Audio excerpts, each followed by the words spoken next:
মার্কিন president Donald ট্রাম্পের সিদ্ধান্তের কারণে বিশ্বের বিভিন্ন প্রান্তে 1,40,00,000-এরও বেশি মানুষের অকাল মৃত্যু ঘটতে পারে।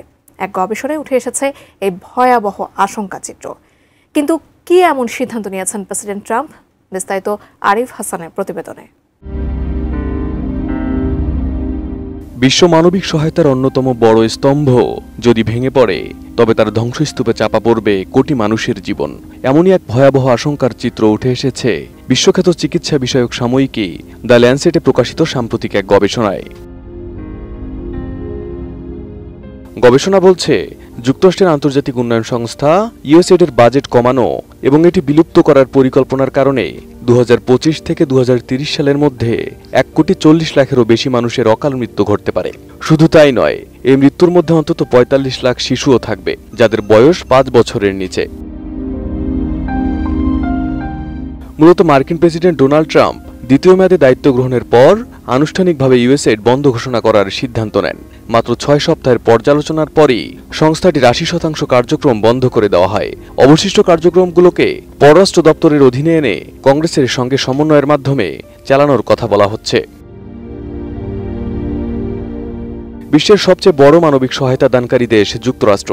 জাতিসংঘের হিসেবে বিশ্বের মোট মানবিক তহবিলের 38% আসে যুক্তরাষ্ট্র থেকে, যার একটি বড় অংশই ইউএসএইডের মাধ্যমে বিতরণ হয়।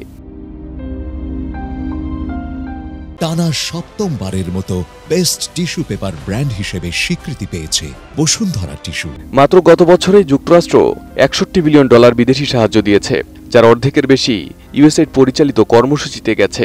এই সহায়তা গিয়েছিল আফ্রিকা, দক্ষিণ এশিয়া, ল্যাটিন আমেরিকার অসংখ্য দরিদ্র ও মধ্যম আয়ের দেশে। ইউএসএইডের প্রোগ্রামগুলো বিশেষভাবে এইডস, ম্যালেরিয়া, শিশু টিকা, মাতৃস্বাস্থ্য ও নিরাপদ পানির মতো খাতে ব্যবহার হতো। 2 দশকে সংস্থার কার্যক্রমের ফলে 9,10,00,000 মানুষের জীবন রক্ষা পেয়েছে, এর মধ্যে 30 মিলিয়নের বেশি শিশু। দ্য ল্যান্সেটে প্রকাশিত গবেষণাটি একটি পরিসংখ্যান ভিত্তিক পূর্বাভাস মডেল ব্যবহার করেছে। তারা বলছে, যদি তহবিল কমানোর এই ধারা স্থায়ী হয় এবং পূর্ববর্তী সহায়তার ফিরে না আসে, তবে বিশ্বের বিভিন্ন অঞ্চলে বিস্ময়কর মাত্রার অপ্রয়োজনীয় মৃত্যু ঘটবে। এই গবেষণার অন্যতম প্রণেতা ডক্টর হেনরি ম্যাককেলান বলেন, বেশিরভাগ মানুষ বুঝতেই পারছে না এই ধরনের অর্থনৈতিক সিদ্ধান্ত কতটা জীবন মৃত্যুর পার্থক্য তৈরি করতে পারে। এটি শুধুই বাজেট কাটছাট নয়, এটি নৈতিকভাবে ঝুঁকিপূর্ণ একটি সিদ্ধান্ত। বিশেষজ্ঞরা বলছেন, স্বাস্থ্য সহায়তার অভাবে যে মৃত্যুগুলোর সম্ভাবনা তৈরি হচ্ছে, তার মধ্যে সবচেয়ে বেশি ঝুঁকিতে রয়েছে নবজাতক ও কম বয়সী শিশুদের জীবন।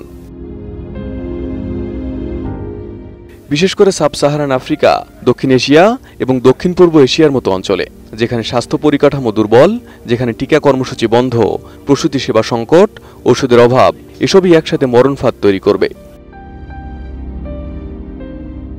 মানবাধিকার সংগঠনগুলো এই সিদ্ধান্তকে নিষ্ঠুর ও অগ্রহণযোগ্য বলে অভিহিত করেছে। বিশ্ব স্বাস্থ্য সংস্থা, ইউনিসেফ এবং ওয়ার্ল্ড ব্যাংকের পক্ষ থেকেও এ বিষয়ে উদ্বেগ জানানো হয়েছে। তারা বলছে, এই সিদ্ধান্ত গ্লোবাল হেলথ সিকিউরিটি বা বৈশ্বিক স্বাস্থ্য নিরাপত্তার জন্য হুমকি তৈরি করতে পারে। এই পরিস্থিতি শুধু মৃত্যুর পরিসংখ্যানেই সীমাবদ্ধ নয়। বিশ্লেষকরা বলছেন, ইউএসএইডের মাধ্যমে পরিচালিত বহু কর্মসূচি, যেমন দুর্ভিক্ষ মোকাবিলা, নারী স্বাস্থ্য, পরিবেশ সংরক্ষণ, দুর্যোগ প্রস্তুতি, সবকিছুই মুখ থুবড়ে পড়বে। Arif Hasan, ATN news.